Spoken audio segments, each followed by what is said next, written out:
action. Hello, I'm Chip Heller. And I'm Jennifer Salas. We are with Solheim Senior Community in Eagle Rock. We wanted to talk today about an option for senior living.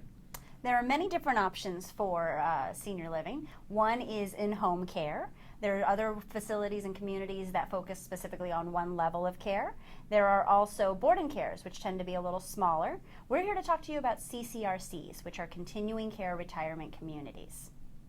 Continuing care retirement communities designates different levels of care. The idea, the model for this is that a senior would move into the community once and that's the last time they would have to move, and the CCRC continues to care for them for the rest of their days at whatever level of health care they might need. And there are different levels of care in CCRCs. That's right. Some may include independent or residential living, where the senior is mostly able to take care of themselves but want the safety and security of a community living environment. There are assisted living, which is a little more help needed in your day-to-day activities. There are also communities that focus on memory care, which is for people with more advanced dementia. And then there's a skilled nursing aspect, which is more of a hospital type environment. That's an important part of the CCRC model, is the skilled nursing component. Of course, we don't anticipate someday needing a lot of care, an intense level of care, but it's nice to know that it's there and available should the resident have an illness or injury that takes them off to the hospital perhaps, and then takes them off their feet for a while where they need to rehab. And the nice thing is they can go into the rehab, repair, and possibly go back into the assisted living environment. So when you're looking for a continuing care retirement community, you want to look at several things. You want to find a place that has resident-centered care. You don't want a one-size-fits-all where they treat everybody exactly the same. You want it centered around your specific needs.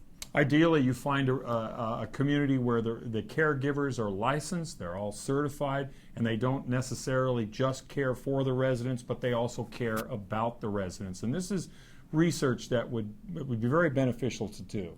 I think so too. There are also physical amenities, such as some communities have wellness centers or gyms, so that you can get a little bit of physical exercise and take care of your physical well-being as well.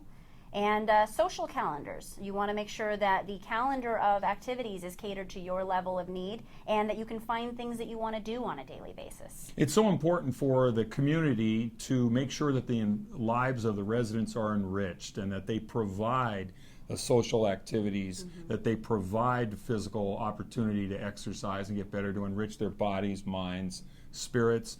Look for a community that might provide transportation too. Most of the residents may not be driving any longer, and with transportation available in a community, they're going to have the freedom to be able to go out shopping or to be taken to medical appointments and various social activities, other engagements. That's true, and that actually brings us to some of the myths that people have about senior living. Yes. One big myth is that moving into a community means a loss of freedom. But we've actually found the opposite to be true. A lot of people who live alone will get depressed and isolated. Moving into a community puts you into your peer group. There's a built-in circle of friends and gives you a lot of freedom that you wouldn't have otherwise. And how about the myth of pricing? That, oh boy, the senior community is going to be way too expensive. But when you look at all the costs that we have associated with our homes, with property taxes, homeowners insurance, if we do have an automobile, we're looking at all the costs associated with an automobile, a cost of maintaining the household, calling repairmen. All of that goes away when you go into a senior community. They're going to provide the meals, they're going to provide all the housekeeping, the laundry, everything. And so when you add all those costs up that we have at home, it's really not that much of a difference. It's true. Another big sticking point for people is the physical transition. How am I going to pack 50 years worth of stuff into a physical move and move it all by myself? But there are companies that specialize in helping seniors downsize. The transitions companies will come to your home with a floor plan of your new living space. They will help you decide which items will fit there and which items you may need to give or sell away. And they will set it all up for you in your new home so that by the time you get there, it's all set up for you. You don't have to do a thing. And there are some that even provide the opportunity for estate sales and online auctions for things for residents that have maybe really valuable things that they know they're going to have to part with.